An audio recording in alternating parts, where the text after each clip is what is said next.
Hello, good morning. എനിക്ക് നല്ലൊരു off day ആണ്. സോ ഒരു ഓഫ് ഡേ മോർണിംഗ് റുട്ടീൻ. രാവിലെ എണീറ്റ് ഒന്ന് പയ്യെ എണീറ്റ് വരാം. വെരി സ്ലോ മോർണിംഗ് ആയിരിക്കും. കുരിശൊക്കെ ഒന്ന്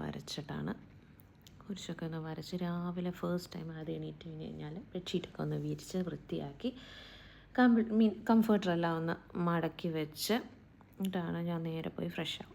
ബ്രഷൊക്കെ ചെയ്ത് ഫേസ് വാഷൊക്കെ ചെയ്ത് ഫ്രഷായി എണീറ്റപ്പോഴേ കുറച്ച് ടൈമായി. 9:30-10 മണിയൊക്കെ ആകുമ്പോഴാണ് നമ്മൾ എണീക്കുള്ളൂ ഓഫ് ഡേ ഒക്കെ.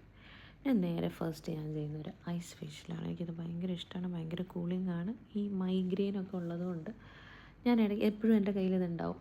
എനിക്കത് ഭയങ്കര ഇഷ്ടമാണ്. ഞാൻ എപ്പോഴും ഫ്രീസറിൽ അങ്ങനെ സെറ്റ് ചെയ്ത് വെച്ചിട്ടുണ്ടാവും. അത് ഭയങ്കര കൂളിംഗ്. എനിക്ക് ഭയങ്കര ഇഷ്ടമാണ്. കാരണം ബഫിനെസ് മാറിക്കിട്ടും. കണ്ണ് ഡാർക്ക് സർക്കിൾസൊക്കെ മാറുന്നൊക്കെ ഇങ്ങനെ കണ്ടിട്ടുണ്ട്. എനിക്ക് അതിനെക്കുറിച്ച് അത്ര അറിയില്ല. അത്രയും ഡാർക്ക് സർക്കിൾസ് ആയിട്ട് ഉണ്ടോയെന്ന് എനിക്കും അറിയില്ല. ഞാൻ നോക്കിയിട്ടില്ല. ജസ്റ്റ് ബേസിക് സ്കിൻ കെയർ ഒക്കെ ചെയ്ത് സീറം, സൺസ്ക്രീൻ, മോയ്സ്ചറൈസറൊക്കെ അപ്ലൈ ചെയ്തിട്ട് നേരെ പോയി മൈ മോർണിംഗ് ഡ്രിങ്ക്. ഇത് ഞാൻ ഡെയിലി രാവിലെ എടുക്കും. എംപ്റ്റി സ്റ്റൊമക്കിൽ this is my first drink. ഇത് രാവിലെ കുടിച്ച് ചെറിയ നോട്ട്സും ജേണലും കുറച്ച് നോട്ട് കാര്യങ്ങൾ ടു ഡു ലിസ്റ്റൊക്കെ ഉണ്ടാക്കി എടുത്തു വെച്ചു. ഇന്ന് ട്യൂസ്ഡേ ആണ്. അതുകൊണ്ട് എന്തോണി സുമ്യാളിനെ നോക്കേനുണ്ടായിരുന്നു ലൈവ് പോലെ. അതൊക്കെ പ്രാർത്ഥിച്ചിട്ട് നേരെ പോയി ബ്രേക്ക്ഫാസ്റ്റ് ഉണ്ടാക്കി. ഒരു ഓട്സ് ക്യാരറ്റ് പുട്ടാണ്. നല്ല ടേസ്റ്റ് ഉണ്ടായിരുന്നു കേട്ടോ. ഞാനിതൊരു യൂട്യൂബിലെന്തോ കണ്ടിട്ട് ട്രൈ ചെയ്യുന്നതാണ്. ഞാൻ അതിൻ്റെ കൂടെ ഉണ്ടാക്കിയത് തേങ്ങാപ്പാലൊക്കെ ഒഴിച്ചിട്ടുള്ളൊരു മുട്ടക്കറിയാണ്. എനിക്ക് ഭയങ്കര ഇഷ്ടപ്പെട്ടു. നല്ല ടേസ്റ്റ് ഉണ്ടായിരുന്നു. ഇത് രണ്ടും നല്ല കോമ്പിനേഷനും ആയിരുന്നു.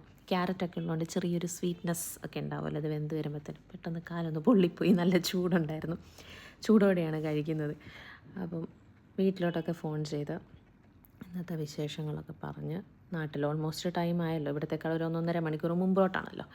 പിന്നെ കഴിച്ചു, ക്ലീനിങ് ഒക്കെ ചെയ്ത് വന്നിരുന്നിട്ട് ഇപ്പം പ്രത്യേകിച്ച് അങ്ങനൊന്നും ചെയ്യാനില്ല. അപ്പോൾ ഫോണൊക്കെ ചെയ്തിരുന്ന് ഇനി അത് കഴിഞ്ഞൊരു ബുക്കൊക്കെ വായിച്ചിരിക്കാമെന്ന് വിചാരിച്ചു. എൻ്റെ കയ്യിലൊരു ബുക്ക്, അതൊക്കെ വായിച്ച് ഇരിക്കാം. അപ്പോൾ ഇത്രയേ ഉള്ളൂ. ബൈ.